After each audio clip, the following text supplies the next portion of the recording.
My name is Mari Pierce-Quinones. I'm a knowledge management specialist with the Feed the Future Knowledge-Driven Agricultural Development Project. This is a video note series as part of agrilinks.org. And I'm sitting here with Li-Dan Du, research advisor for the Spring Project. Li-Dan was lead researcher for the landscape analysis of Feed the Future nutrition programming. Thank you for having me. Thanks, Li-Dan. Li-Dan, can you give us some information on your background with agriculture, nutrition, and the Spring Project? Sure. I've been studying and practicing public health nutrition for the past 20 years or so. And so I started out with Spring Project as a consultant when we were working on developing the agriculture nutrition global learning and evidence exchange workshop 2 years ago. And for me, agriculture and food are a newer but not an unfamiliar topic in my research. As a student of nutrition, we are all very familiar with the UNICEF nutrition conceptual framework that was developed in early 1990s. And that framework explained the immediate and underlying causes of malnutrition, and dietary intake and food are one of them. So for me, this is very exciting. Great. So through your research behind the landscape analysis, did you find any commonalities between all of the Feed the Future focus countries? Yes, and also we noticed some variations as well. But overall, all the Feed the Future programs, they tend to adopt 3 operational approaches by combining agriculture, economic growth, and nutrition and health interventions together. One is what we called co-location, is that several stovepiped projects are being placed in the same zone of influence, and 1 or 2 or several projects are covering the nutrition and health aspects of these package of intervention. And the other we refer to as more integrated approach, is that one larger project encompassing agriculture, nutrition, livelihoods, and health. And the third approach is that a combination of perhaps one larger and a few smaller interventions taking over the entire package as well. And many missions, they took more than one approach just to reach full coverage in their zone of influence. In the report, you highlight the agriculture to nutrition pathways. Most countries do not fund activities that fall under all nutrition pathways. For instance, some are underrepresented in comparison to the production to food consumption and the income to food purchase pathways. What sort of activities can countries adopt to ensure that their programming reflects all of the nutrition pathways from agriculture to improve nutrition? Yeah, good question. We're very lucky that we were able to work with the agriculture nutrition pathways. What we notice is that which pathways a country's Feed the Future programming focuses on should be determined by the country's context, the needs of the populations, and the resources that are available. None of the pathways should be considered as linear as it shows on the diagram. And also, we also found that the pathways are actually interrelated to each other. For instance, like if we're empowering women with better technology to save their time, so they can actually morph into growing more crops. So that will connect the production and women's empowerment pathways. Let's talk about some of the indicators that you used in your report. Mm-hmm. Outside of stunting, many countries at the time of your analysis did not incorporate Feed the Future nutrition indicators into their monitoring and evaluation plans. Mm-hmm. Why was this the case, and is there a push to incorporate them going forward? Yes, I think the choices of indicators are also determined by the exact interventions that are included in the overall programs.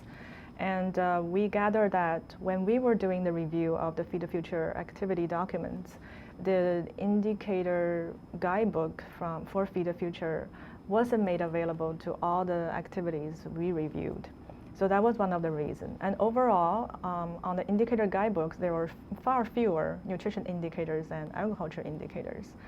So, but since then, I believe that Bureau of Food Security and the missions are working on developing more nutrition-sensitive agriculture indicators so that we can better capture the translation from agriculture gains to improved nutrition outcomes. Earlier you mentioned women's empowerment as a key component of the agriculture to nutrition pathways. Mm-hmm. Some countries fund activities with women's time and empowerment written into them, while others do not. Mm-hmm. What sort of steps can countries take to ensure that their nutrition-related activities adequately address women-specific implications of the increased feminization of agriculture? Yeah, I think this is one area many missions and programs can do better and more in their activity design and implementation. But I wanted to say that women have always been a major workforce in agriculture production, just that their contribution hasn't been adequately recognized and appreciated. And this is something we hope that all the readers of the landscape analysis report can acquire a better appreciation. We did say that all Feed the Future activities need to be more strategic and smarter on how to engage women, given many other competing priorities in women's life. For instance, one of the major obligations women are required to do in many cultures and societies are to take care of children and themselves.